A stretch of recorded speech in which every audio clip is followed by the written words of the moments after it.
We have been reading from the first letter of St. John for several days during this Christmas season, and he seems to repeat himself over and over about many truths. But this reading today, he brings in a new slant, talks about testimony of witnesses, that humanly speaking, to get the truth in a court of law, we have witnesses to testify to the truth.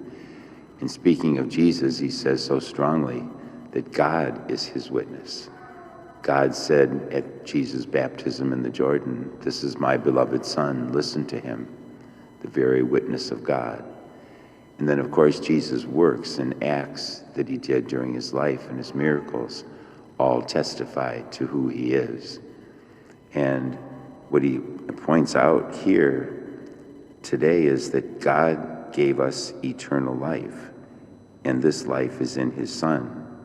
Whoever possesses the Son has this life. You and I have the great privilege of possessing the Son of God. Eternal life is with us now. It's not just something in the future, because we are baptized children of God, and God walks with us each day. And through the sacramental life of the church, the water and the blood and the Spirit that testify who Jesus is by his death on the cross is continued in the sacramental life of the church.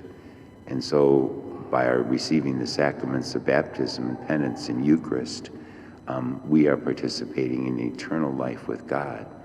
It's something for us to keep in mind each day. God gives us each day as another gift to live for him and with him. And through the church, we are with him even now. It's not just a future event. Sin is a disease that is very strong and can have great effects, but the presence of Christ within and among us is even stronger and has great effects. Just our consciousness, our presence here today lets us know. He, in the gospel, cures this man of leprosy. Leprosy was an incurable disease. Modern science has not made it not incurable today. They can do so much for people with leprosy. But they were outcasts of society. But Jesus reaches right into them. It's not just this beautiful scene at Bethlehem that he came for. He came to step right into the very lives that we live and to have an effect there. But the curing of the leprosy, again, tells us more about Jesus, that he has almighty power. The power of God's with him. He didn't come to cure all of our diseases and sicknesses and illnesses. He cured some to show who he was.